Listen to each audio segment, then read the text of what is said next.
Hey all, Heretic here with another Hearthstone Battlegrounds player guide, and I'm here to bring you the information you need to help you win with Lady Vashj. So get comfy and let's dive in. First, let's talk about their hero power, Relics of the Deep. This costs 1 gold and reads, discover a spellcraft spell of your tier or lower. Passive, your first one each turn is permanent. So what this means is you're getting a 2-parter. You get 1 gold, discover a spellcraft. Simple enough, nothing too crazy. And the other one is the first targeted spellcraft you use on a minion is permanent no matter where you get it. So if you're generating it from other minions you have on the table, that is going to count too. You don't have to use the one you spent 1 gold on. It can be any one you have. So there's some real value there. Just keep that in mind. Don't goof up and say, oh, I have to use this one. It doesn't matter. I mean, and this is great value. This is a permanent targeted buff from a very limited school of powerful spells. You're going to be able to give minions abilities they shouldn't normally have, like Wind Fury, Divine Shield, just raw stats, taunt. It really works. So let's take a look at the spellcraft spells you can get and the minions you get them from, in addition to your hero power ones where they're going to come from. So you have at tier 1, Mini Myrmidon, +2 attack. Is it a great permanent one? No. But early, it works. Tier 2, Deep Sea Angler is +3 health and taunt to a minion. This one's pretty good in that, if you need a taunt anchor, now you've got it online. If you have something like an Impulsive Trickster, which we'll get into later, that moves health around, great value. Definitely better than the first one, but once again, not outstanding. At tier 3, Shoal Commander gives you +1/+1 per Naga you have on the board. This one works really well. Obviously, the later in the game you get, the more Naga you have, the more stats you're going to be giving. Unlike the Angler one, this is going to give you attack and health. So this scales really well and is also very good. Eelbound Archer, coming in at tier 4, is +8 attack. If you've got an offensive minion, you needed to have a little more kick, or maybe you have a permanent buff minion you picked up that's sitting in the back, or like a Bran. And you're going to say, hey, +8 attack permanently? Not bad. Better places you can use those stats, but there are times when this kind of play makes sense and is worth doing. Other tier 4 minion, Wave Rider. Give a minion +2/+2 and Wind Fury. Obvious value here. Wind Fury on a minion that should not have Wind Fury is amazing. You can really mess up some people's comps and get into their board where you shouldn't be with very strong minions, say Cleave ones, for example. And finally, tier 5, the Glow Scale. Give a minion Divine Shield.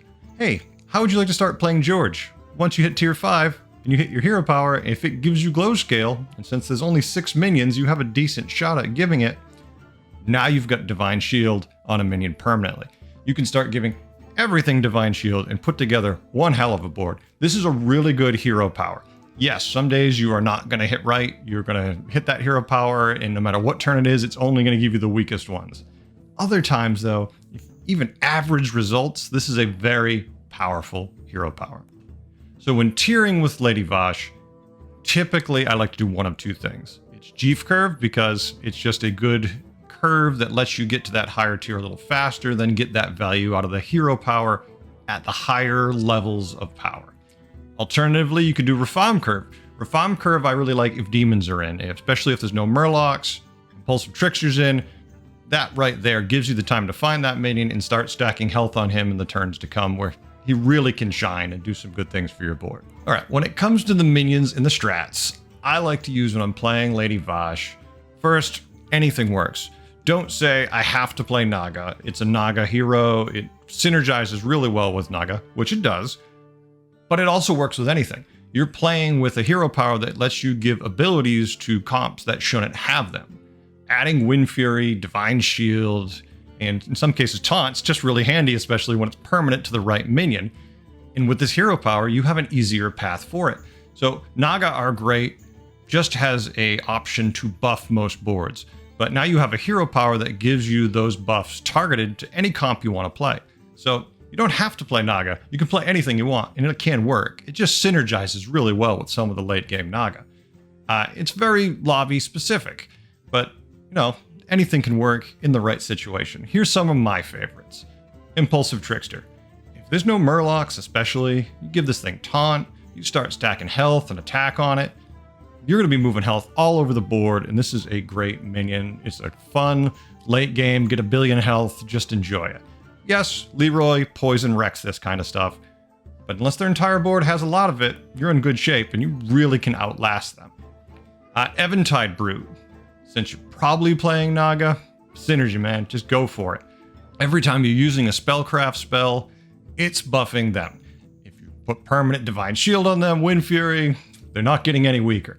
So, just a good option to keep in mind. Critter Wrangler. While it can be tough late in the game to find room to keep it, especially if you can triple this minion, the additional stats you're giving to your minions every time you're playing those spellcraft cards can get out of control really quick and is a lot of fun, depending which end of it you're on. Tide Mistress Athissa. Once again, you're playing Naga, you're probably going to get a bunch of spellcraft, instant synergy, that's a win. Go nuts, have a good time. And hey, Monstrous Macaw if you've got any kind of death rattle going. Cave Hydra, Foe Reaper, Divine Shield, and Wind Fury make all of these already very good minions a lot better. Throw them on there, have fun, buff the hell out of them, win your game. And last but not least, we all remember the time when Murlocs all had Divine Shield, right? How about you get an SI7, you roll up some Murlocs, get the glow scale power, and you just slowly give them all Divine Shield. It's fun when it's you're doing it, not so much when they're doing it.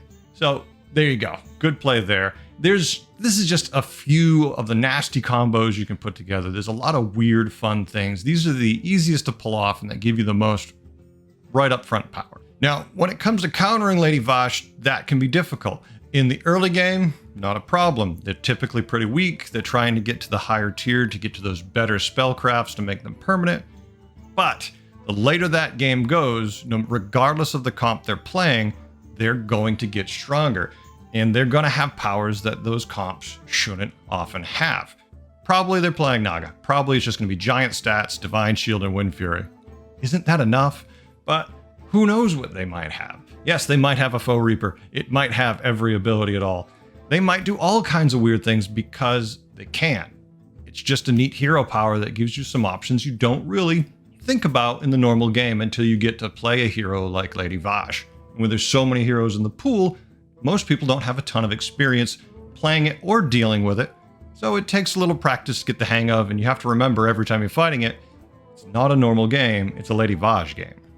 And real quick, if you don't want to miss the next guide, please click subscribe so I can help you. Making these guides make me a better player, and if I'm helping you make a better player out of yourself, at the same time I'm making a better player out of myself, it's a win for all of us. And hey, if you're in my lobby and you're playing against me, you already know the strats I'm probably going to be using, so there you go, you got a leg up on me. Overall, I love Lady Vashj. Let's just get this up front. I love the idea of this hero because you're going to be giving abilities to minions they shouldn't have. You shouldn't have Wind Fury, Divine Shield, and Taunt in some cases on the minions that have it. And because you can, without having to buy a bunch of minions just by clicking your hero power, amazing. And hey, you still can buy those minions to give those powers to your minions at the same time. So it really is a great stacking effect. I like the technical play here because you really can do oddball things that people won't expect. And that is fun to me. So player, have a good time. It's worth the effort to learn. A very good hero that I feel is underplayed because there's more obvious, easier to play heroes. Stay tuned, I have more guides on the way. I hope you learned a few things today and had a good time. I know I did.